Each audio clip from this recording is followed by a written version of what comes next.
سلام دوستای عزیزم، من شقایق هستم. به کانال یوتیوب من خوش اومدید. امروز میخوام آش دوغ درست کنم. بریم با هم دیگه مراحل درست کردنش رو ببینیم. برای درست کردن آش دوغ احتیاج داریم به برنج که باید از قبل خیسش کنیم. برنجمون باید نیم دونه باشه. از اونجایی که من برنج نیم دونه نداشتم، برنجمو خیس کردم. وقتی که خیس شد خیلی راحت با دست خوردش کردم و این شد برنج نیم دونه من که خیس خورده. نخود احتیاج داریم که بعد نخود رو از قبل بپزیم. بهتره که نخودمون رو یک روز جلوتر خیس کنیم و بعد قشنگ بپزیمش تا کاملا پخته بشه. عدس احتیاج داریم که شما میتونید از عدس استفاده کنید، یه چیز دل بخواهیه و میتونید اصلا حذفش کنید و عدس داخلش نریزید. تو آش دوغ اصیل عدس نیستش، ولی من چون عدس رو خیلی دوست دارم همیشه عدس بهش اضافه میکنم و شما میتونید عدس نریزید. گوشت چرخ کرده که من الان پیاز داخلشم رنده کردم همینطور که میبینید و میخوام اینو قلقلی کنم برای داخل آشمون. یه دونه تخم مرغ احتیاج داریم، سیر احتیاج داریم، نعنای خشک، نمک و فلفل. سبزی آشم گشنیز و جعفری با تره است که من اینجا تره، گشنیز، جعفری و اسفناج اضافه کردم. من همیشه تو آش دوغم اسفناج میریزم و اسفناج خیلی خوشمزه‌اش میکنه. به شما پیشنهاد میکنم میتونید اسفناج بریزید، ولی سبزی اصلی آش دوغ گشنیز و جعفری و تره به اضافه شفیده که من براتون حتما اینو مینویسم. و از دوغای 1 لیتری استفاده کردم که از مغازه ترکا گرفتم. از ماستم میشه استفاده کرد، ولی ترجیحاً اگه از دوغ استفاده کنید خیلی خوشمزه تر میشه. ولی اگه دوغ نداشتید و خواستید از ماست استفاده کنید میتونید به ماستتون آب اضافه کنید و آش دوغ درست کنید و سعی کنیم که دوغمون حتما ترش باشه چون خیلی خوشمزه میشه. شما که تو ایران هستید میتونید از دوغای محلی استفاده کنید که فوق العاده خوشمزه میشه. خب دوستان بریم به مرحله شروع آشمون. خب تو مرحله اول ما این گوشه چرخ کردمون رو با پیاز حسابی باید برز بدیم. یه مقدار نعنا، حتما باید به گوشت قلقلی این آش دوغ یه مقدار نعنا رو بزنیم. یه مقدار نمک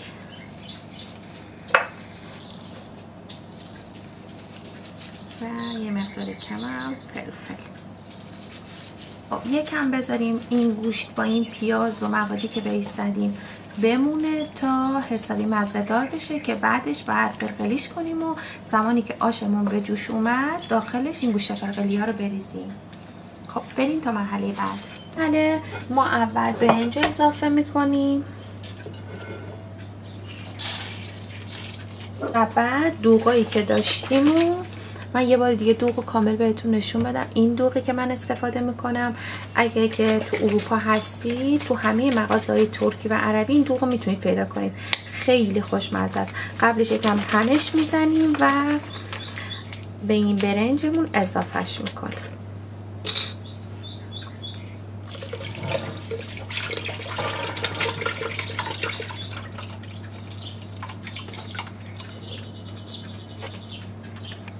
تخم مرغ که داشتیم و تو این ظرف میشکنم و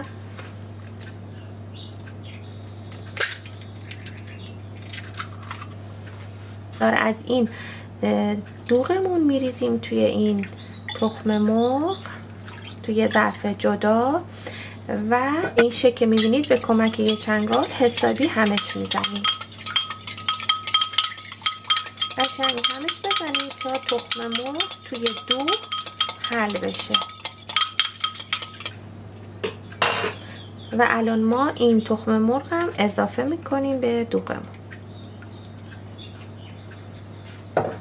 الان میتونیم زیر ظرفمون رو روشن کنیم و شروع کنیم به هم زدن آشمون.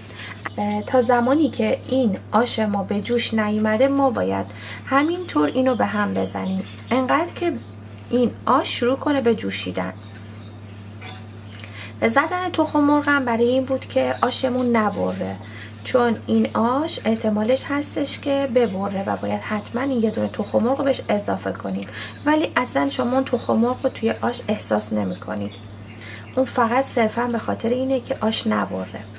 خب اولش حرارت رو میتونید یکم زیاد کنید و با صبر و حوصله باید فقط به همش بزنید. همینطور که میبینید الان این آش دوغ ما شروع کرده به جوشیدن. دیگه میتونیم هم زدنش رو یکم آرومتر کنیم، احتیاج نیست دیگه دائم همش بزنیم. و الان 3 تا دونه از اون سیری که داشتیم رو یا رنده میکنیم یا با سیر خورد کن لهش میکنیم و این سیر رو اضافه میکنیم.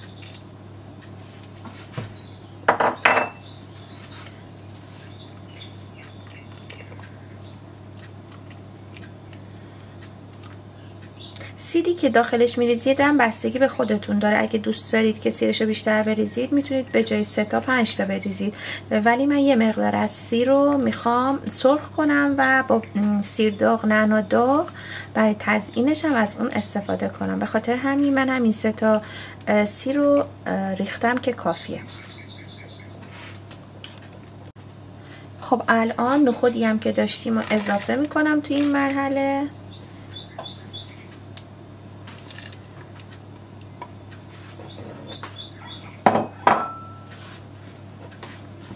تا این یه مقدار بجوشه من میرم و گوشتا رو قلقلی میکنم تا آماده کنم، چون توی این مرحله باید گوشت قلقلی ها رو هم بهش اضافه کنیم. خب توی این فاصله من گوشتا رو قلقلی کردم و الان با یه مقدار روغن میخوام سرخشون کنم. البته سرخ که نه، یه مقدار کم تفتش میدم و کافیه میریزم توی آشم. ببینید گوشت قلقلیامون باید به همین اندازه باشه، دقیقا اندازه یه فندق یا نخود باشه. میریزم تو روغنی که از قبل داغ کردم و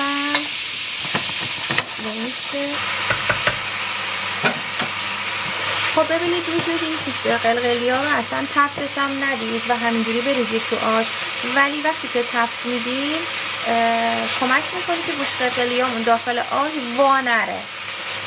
الان همینقدر کافیه به نظرم دیگه. الان اینو میریزم توی آش و تمام.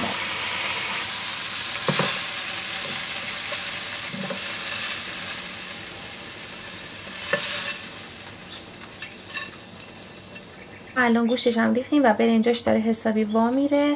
الان توی این مرحله ما عدس و سبزیشو بهش اضافه میکنیم. اول من عدسشو میریزم. اگه من عدسشو دیر ریختم به خاطر اینه که عدس حسابی پخته بود و احتیاج نبود که دیگه بپزه. حتی نخودم پخته بوده ولی عدس چون زود له میشه من یکم دیرتر عدسشو ریختم. همونطور که گفتم شما میتونید از عدس استفاده نکنید تو این آش، چون من خیلی دوست دارم عدس و یه مقدار عدس توش ریختم. و سبزی آش که الان ما سبزی آش هم اضافه میکنیم و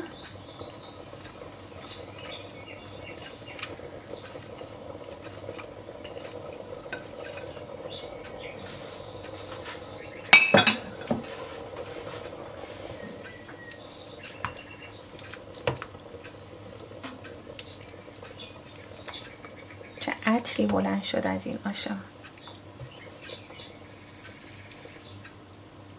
توی این مرحله دیگه باید اجازه بدیم تا رنگ سبزیامون عوض بشه، برنج داخل آش حسابی وا بره و جا بیفته.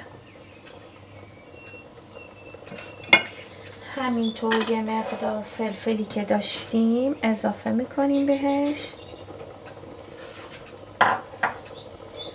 و یه مقدار نمک.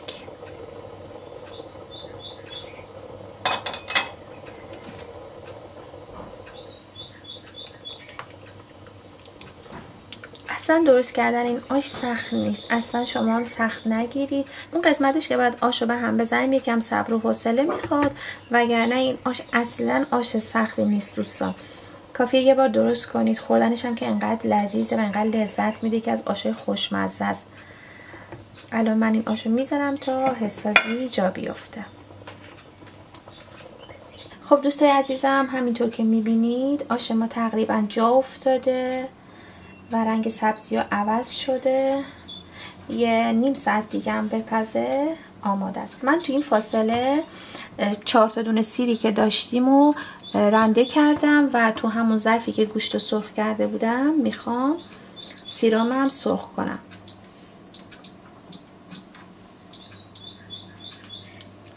خب این سیر رو با یکم نعنا سرخش میکنم و یه مقدارش رو برای تزیین میذارم و یه مقدارش رو داخل خود آش میریزم. خب الان یه مقدار که سیرمون سرخ شد، فقط کافی رنگش عوض بشه و ما نعنا رو بهش اضافه میکنیم.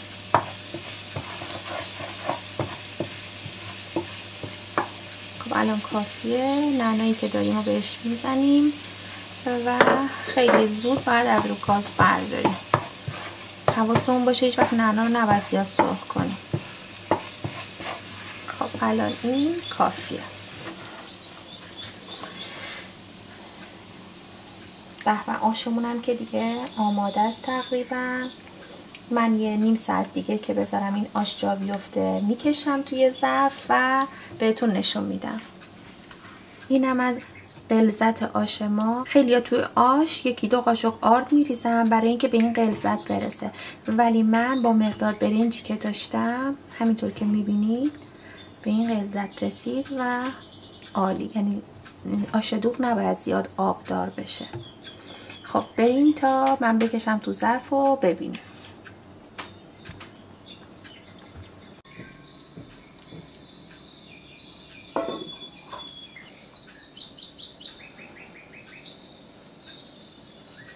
خب دوستای عزیزم، همونطور که میبینید آش دوغ ما آماده شد.